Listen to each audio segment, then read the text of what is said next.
The photograph sat in the archives for over a century, untouched and unexamined.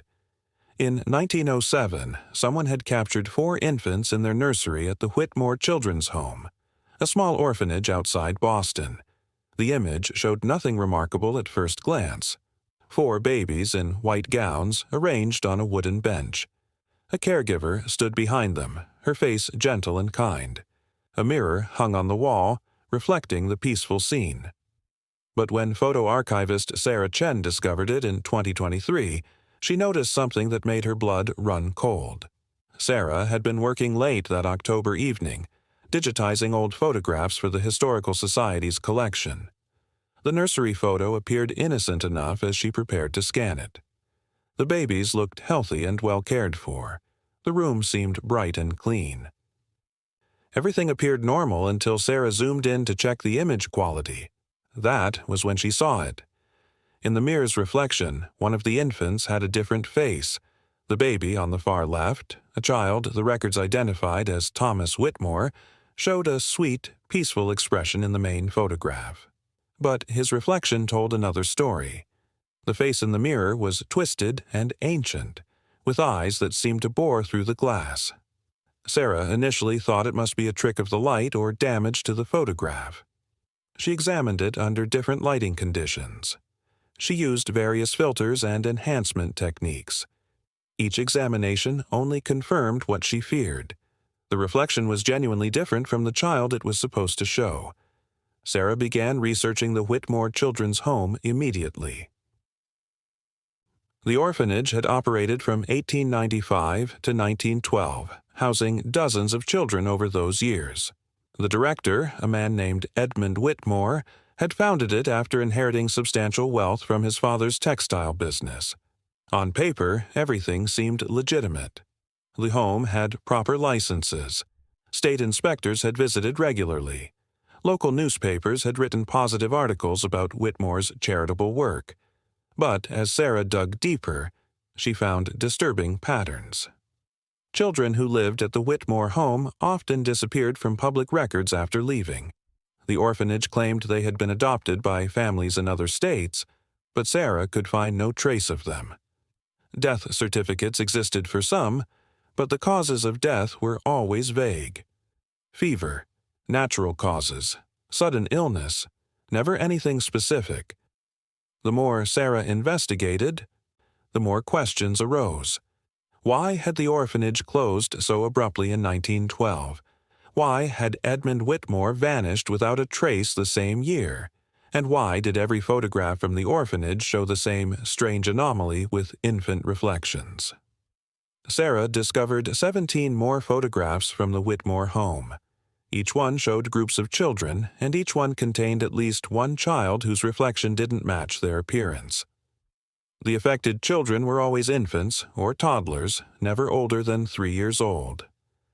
Their reflections showed aged, malevolent faces that seemed to watch the camera with knowing eyes. Sarah's colleague, David Park, initially dismissed her concerns when she showed him the images. David changed his mind after examining the photographs himself. He noticed something Sarah had missed. The distorted reflections weren't random. They showed the same face, just at different angles and expressions.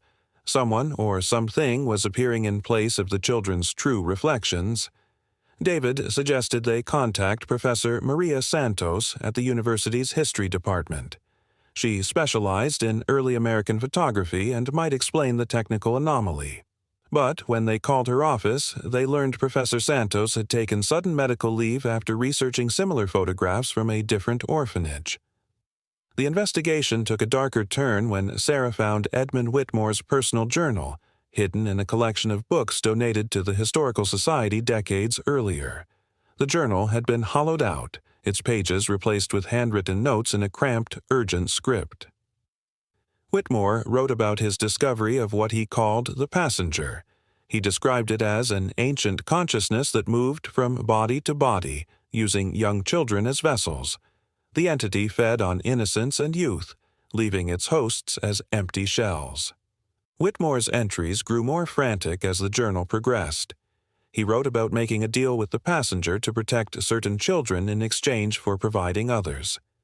He documented symptoms in affected children, including sudden aging, loss of speech, and eyes that reflected knowledge far beyond their years.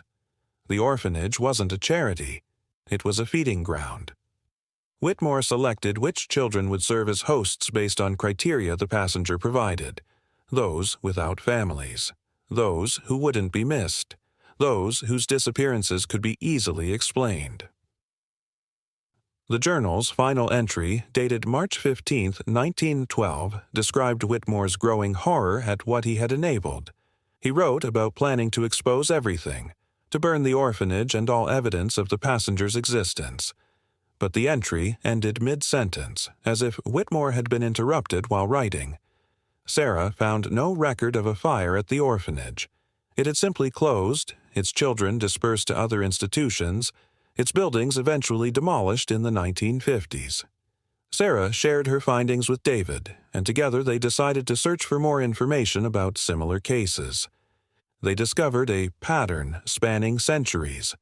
Orphanages, children's hospitals, and foundling homes across the country had reported similar phenomena, always involving young children, always with photographs showing impossible reflections, always ending with unexplained closures and missing persons.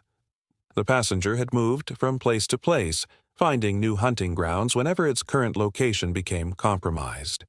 Their research led them to Margaret Holder, a retired nurse who had worked at St. Catherine's Children's Hospital in the 1970s. Margaret was reluctant to speak at first, but eventually shared her story. She had noticed strange things happening in the infant ward. Babies who arrived healthy would suddenly age rapidly, their hair turning gray, their skin wrinkling. The hospital administration always had explanations. Rare genetic conditions, progeria, Werner syndrome. But Margaret knew better. She had seen the photographs taken for medical records. She had seen the wrong reflections. Margaret told them about Dr. James Fletcher, who had run the infant ward during her time at St. Catherine's. Fletcher reminded her of the stories she'd heard about Edmund Whitmore, a charitable man on the surface, dedicated to helping children, but with something dark beneath. Fletcher had special patients, infants he personally selected for experimental treatments. These children always disappeared from the hospital within weeks, their files sealed, their existence erased from official records. Margaret had tried to report her suspicions, but Fletcher had connections. She was dismissed for making false accusations and struggled to find work afterward. The most disturbing part of Margaret's story came at the end. She showed Sarah and David a photograph from her last day at St. Catherine's. It showed the infant ward, with Dr. Fletcher standing among the cribs. In the window's reflection, Fletcher's face was different. It was the same ancient, malevolent face that appeared in the Whitmore orphanage photographs. The passenger hadn't just been using the children. It had been using the caretakers too, moving between adult and child hosts as needed. Sarah and David realized they were dealing with something that had operated undetected for generations. The passenger left just enough evidence to be dismissed as coincidence or photographic errors. It moved before anyone could mount a serious investigation. It chose victims who wouldn't be missed and locations where disappearances could be explained. The pattern was perfect in its horrible efficiency. They needed more proof, something concrete that couldn't be dismissed as historical anomaly or technical glitch. Their search led them to active cases. Sarah found news articles about unusual incidents at modern child care facilities. A daycare in Ohio where security cameras captured impossible shadows. A pediatric wing in Texas where nurses reported babies aging overnight. A foster home in Oregon where children spoke in languages they had never learned. Each incident was explained away, rationalized, or simply ignored. But Sarah recognized the pattern. The passenger was still active, still feeding, still moving from host to host. David discovered something even more troubling. The Historical Society had received several collections similar to the Whitmore photographs over the years. Each collection had been examined by different archivists. Each archivist had left detailed notes about anomalies in the images. And each archivist had either died suddenly or disappeared within months of their discovery. The most recent case was Professor Santos, who David learned hadn't taken medical leave at all.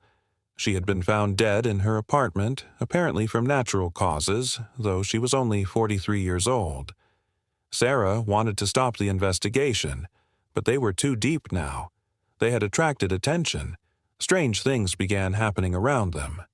Sarah would find old photographs under her door, images of children she didn't recognize but whose reflections showed that familiar, ancient face. David received calls in the middle of the night, children's voices speaking words and languages that predated recorded history. They were being watched, studied, evaluated. The passenger knew about them. The breaking point came when Sarah received a package with no return address. Inside was a modern photograph, taken with a digital camera based on the metadata. It showed a nursery almost identical to the one from 1907. 4 infants on a bench, a caregiver standing behind them, a mirror on the wall. But this time, Sarah recognized the location. It was the pediatric wing of Riverside Medical Center, just 20 miles from where she lived. The photograph had been taken 3 days ago. Sarah and David drove to Riverside immediately. They needed to warn someone, to prevent whatever the passenger had planned. But when they arrived, they found the pediatric wing operating normally. No unusual incidents, no missing children, no aged infants. The head nurse, Patricia Williams, listened politely to their concerns but clearly thought they were unstable. She assured them that all children in the ward were healthy and accounted for. She even showed them the nursery from the photograph, where 4 infants slept peacefully in their cribs. Everything seemed normal until Sarah noticed the mirror. It was the same ornate mirror from the 1907 photograph, impossible as that seemed. When she looked at the sleeping infants' reflections, she saw them. 4 ancient faces staring back at her, smiling with terrible knowledge. David saw them too. But Patricia Williams saw nothing unusual. To her, the reflections were perfectly normal. Sarah realized with growing horror that only those who knew about the passenger could see its true face. They left Riverside without saying anything more. What could they say that wouldn't sound insane? Who would believe them?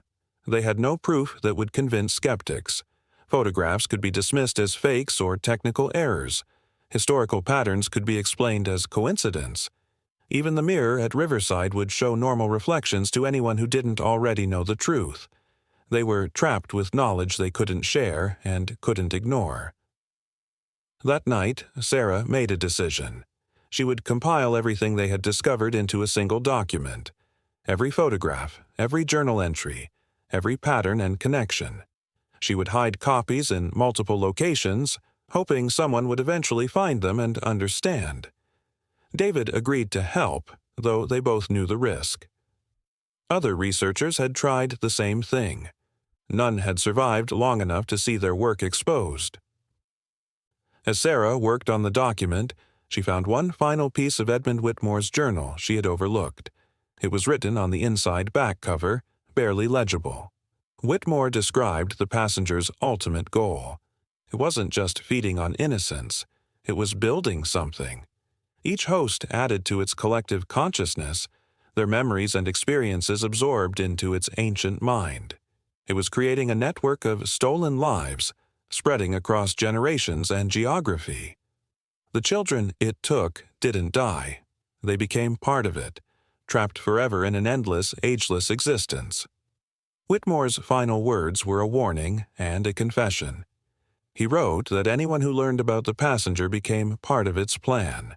Knowledge of its existence created a connection it could exploit. Researchers, archivists, historians, and journalists who discovered its trail became breadcrumbs leading to new hunting grounds. Sarah understood now. She and David hadn't been investigating the passenger. They had been guided by it, led to exactly where it wanted them. The next morning, David didn't answer his phone. Sarah went to his apartment and found it empty. His research was gone. His computer had been wiped clean. The landlord said David had moved out suddenly in the middle of the night, leaving no forwarding address. Sarah knew better. David hadn't moved. He had been taken or had become something else entirely. She was alone now with the truth and the terrible certainty of what would come next. Sarah returned to her office at the Historical Society to find someone waiting for her, a man in an expensive suit who introduced himself as Edmund Thomas. He said he represented a private foundation interested in preserving historical photographs. He wanted to purchase the entire Whitmore collection for a substantial sum. His face was young, maybe 30 years old, but his eyes were ancient. Sarah recognized those eyes. She had seen them in dozens of reflections across a century of photographs. Edmund Thomas smiled as he saw her recognition. He explained that the foundation had been collecting similar photographs for decades, preserving them for future generations. He assured her the images would be carefully maintained and studied. His offer was generous, more money than Sarah would see in a lifetime. All she had to do was hand over the collection and forget she had ever seen it. The alternative, he implied without stating directly, was to become part of the collection herself. Sarah made her choice. She gave Edmund Thomas the photographs but kept digital copies hidden in encrypted drives scattered across the Internet. She quit her job at the Historical Society that day and moved across the country within a week. She changed her name, her appearance, her entire life. But she kept researching, kept documenting, kept building her archive of evidence. She knew the passenger was watching, waiting for her to make a mistake. But she also knew others would eventually find her work. Months passed before Sarah received another package. This one contained a single photograph.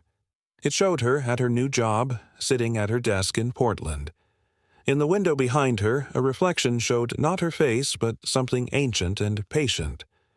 A sticky note was attached to the photograph with elegant handwriting that said simply, "The work continues." Sarah understood the message. She was allowed to live because her fear served a purpose. Everyone she warned, everyone who dismissed her as paranoid, everyone who believed her story, they all served the passenger's plan. The truth was more terrible than simple predation. The passenger didn't just feed on children. It cultivated fear, spread paranoia, and created networks of watchers who did its work without realizing it.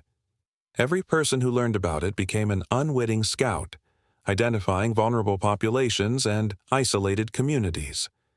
Every investigation led to new hunting grounds. Every attempt at exposure only helped it evolve and adapt. Sarah had become part of the very system she had tried to expose. She destroyed the photograph but knew it didn't matter. The passenger had made its point. She could run, hide, and change her identity as many times as she wanted. It would always know where she was. It would always be watching through reflections, waiting for the right moment. And someday, when she had outlived her usefulness as a fearful messenger, she would join David and Professor Santos and all the others who had learned too much. Sarah continues her work despite this knowledge. She maintains her digital archives, updates them regularly, and ensures they remain hidden but findable. She knows someone will eventually discover them, just as she discovered Whitmore's journal. They will investigate, just as she did. They will find the truth, and the cycle will continue. The passenger will feed, grow, and spread, using human curiosity and compassion as its tools. The work continues, generation after generation, reflection after reflection. The Whitmore photographs remain in private hands, bought and sold by collectors who appreciate their historical value. Most see nothing unusual about them, but occasionally someone notices the wrong reflection, the impossible face, the ancient eyes staring back. They begin to research, to question, to investigate, and somewhere in a reflection they haven't noticed yet, something ancient smiles and waits. The pattern persists. The hunt never ends. The passenger endures, patient and hungry, feeding on innocence one reflection at a time. Every old photograph holds secrets. Every mirror reflects more than it should. Every nursery, every orphanage, every place where children gather becomes potential hunting grounds. The passenger has no single form, no fixed location, no predictable pattern except its hunger. It moves through history like a shadow, leaving only wrong reflections and missing children in its wake. Those who discover it become part of its story, willing or not. Their fear feeds it as surely as innocence does. Sarah knows she will never be free. The knowledge she carries has become a prison without walls. She sees the passenger's influence everywhere now. In news stories about missing children. In historical documents about unexplained incidents. In the faces of caregivers who seem too interested in their youngest charges. The pattern is clear once you know what to look for, but knowing doesn't lead to stopping it. Knowing only makes you part of its endless, terrible work. The 1907 photograph still exists, carefully preserved in a climate-controlled vault. Its secrets remain hidden from most who see it. But the wrong reflection persists, waiting for the next curious archivist, the next dedicated researcher, the next person who notices that something is not quite right, and when they do, when they begin their investigation, the passenger will be ready. It has been ready for over a century. It will be ready for centuries more,